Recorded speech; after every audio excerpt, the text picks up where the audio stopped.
انسانی تاریخ میں سب سے پہلی جو قربانی دی حلال جانور کی وہ حضرت آدم علیہ السلام کے بیٹے حابیل نے دی تھی۔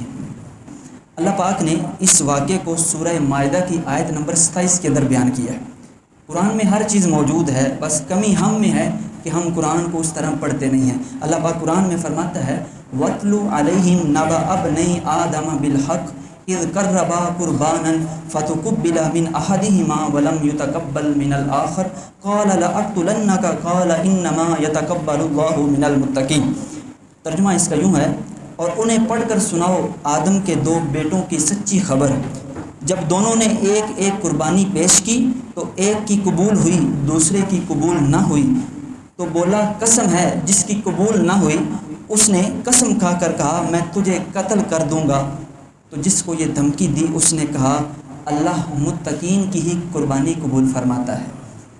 یہ آیہ کریمہ قرآن میں موجود ہے، آیت نمبر 27۔